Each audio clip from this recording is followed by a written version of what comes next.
cannot sit in Nairobi when an overzealous police officer or an oversee a brutal eviction. Ladies and gentlemen, welcome back to the analysis of YOLENO TV. I hope you're well from wherever you're watching this channel.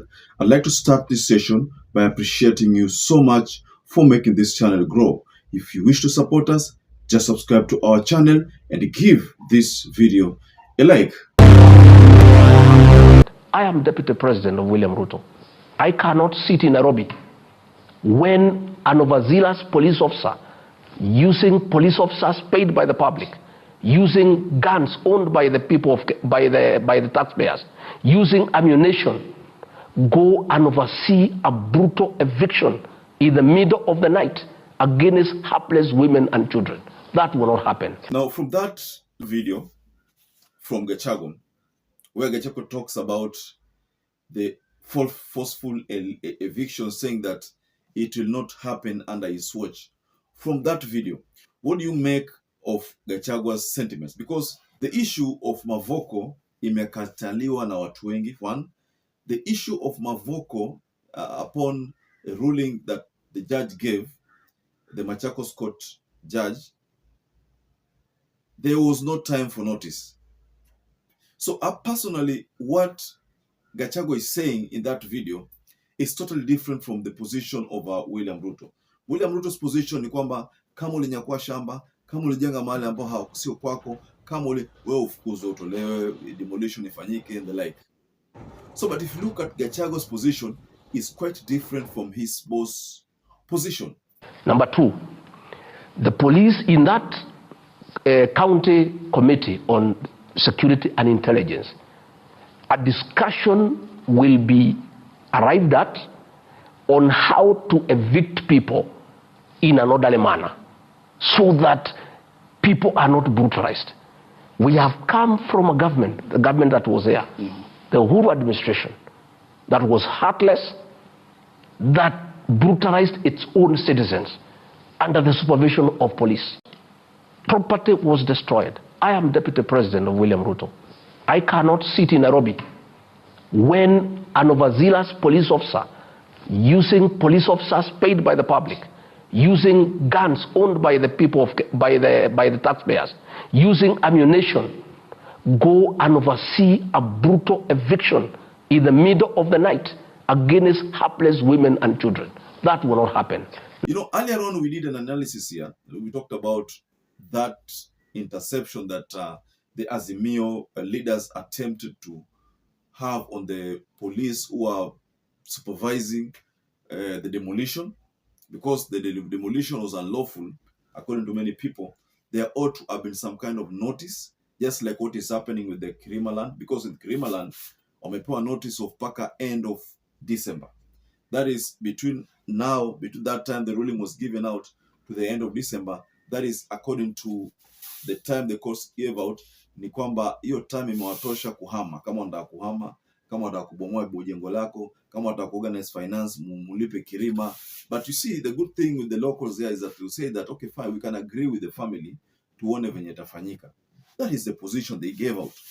But what happened with Mavoko was pretty different. In Mavoko's case, the moment ruling ilitolewa kama leo kesho yake, polisi walimiminika pale, trucks walimiminika pale, ni nyumba zinabomolewa. And then you were just allowed to spectate.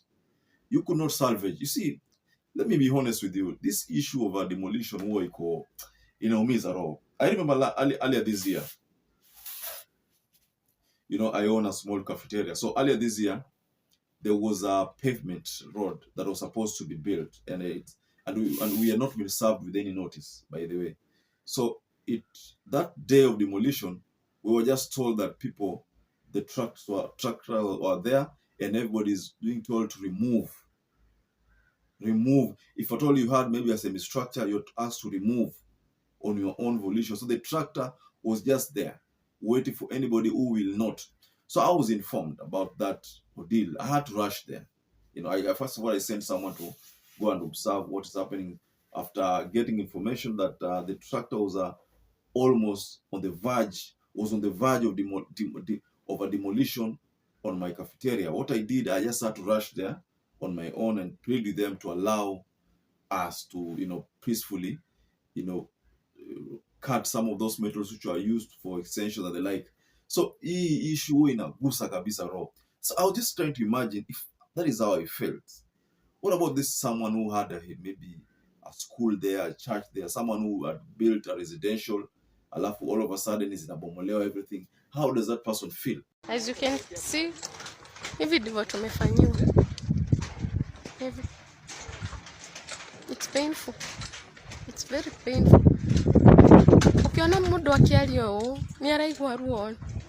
Ni ruo runene baina mundu kutharirio. Oguo. Oguo niguo matiga matoka. Mwathani uri matu-inĩ ni arĩ mona. Marĩ thũkũmaga nacio cia ikĩgĩa marima.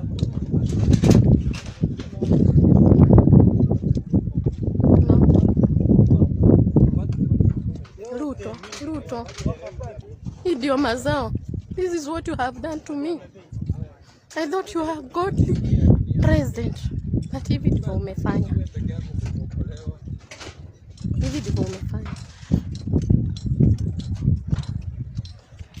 Merole nei. Nyumba na deni nite mwaka. Dena nina mwaka. Ni athie. Onako higoti nirira ugiri ole. Definitely not good feeling.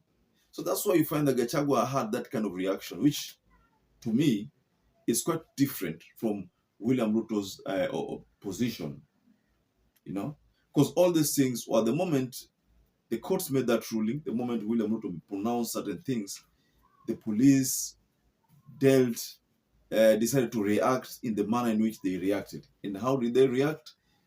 They made sure that that place is cordoned off, so on a level whereby even the people of Azimio, Raila Amolo Odinga, the governor of Machakos County herself, was not allowed to go beyond the police barricaded area. So that was a bit embarrassing to the government because to the governor, because she is the governor of Machakos County. Now Mavoko falls within Machakos County. How comes she is denied a chance to look at what is happening? What are you trying to show us as the Kamba community? Yani hao wengine ni watu kutushinda sisi. Once I became the governor of Machakos, whether people voted for me or not, they all became mine. Mheshimiwa Ruto, when you became the president of Kenya, whether people voted for you or not, you became the president of everybody. Hii maneno ya kuona wengine wengine kwa kukienda kubomolewa inasimamishwa, wengine kwa inabomolewa, mimi nataka kusema wale wako na madharau. So that was a bit frustrating to her, but Kalonzo Musyoka had to take this matter to court and plead with the court to stop the demolition. So back to these sentiments from Rigathi Gachagua. Earlier on there was word that demolition ilikuwa itatokea Nyandarua. That time, it was also alleged that Gachagua had said that hiyo kitu haitafanyika. So I think the moment this warning came, that is the time I realized that even Mavoko demolition slowed down kidogo. Because now ingeonekana kama kuna double standards. You can't say that you should not do this, chase these people from this area because they come from Mount Kenya. And then on the other side, unasema hawa wabomolewe vitu zao wote. What is different? How are these two groups different? The only thing that is different with these two groups, the community where they come from, are probably and the political affiliation. So that is the only difference. But the similarity is that they are all human beings and they are all owning an asset. Ladies and gentlemen, what do you think of what Gachagua said and why was he so furious? Just go below the comment section and tell us why you think Gachagua was that furious. And also, to those people who are not subscribed to this channel, I'd like to kindly ask you to subscribe to this channel, give this video a like, and don't forget to share our videos. To those who have supported this channel by subscribing, liking, or sharing, I want to say here that I'm forever grateful for that support, because without you, this channel cannot grow. So until you catch up again, please stay safe and stay blessed.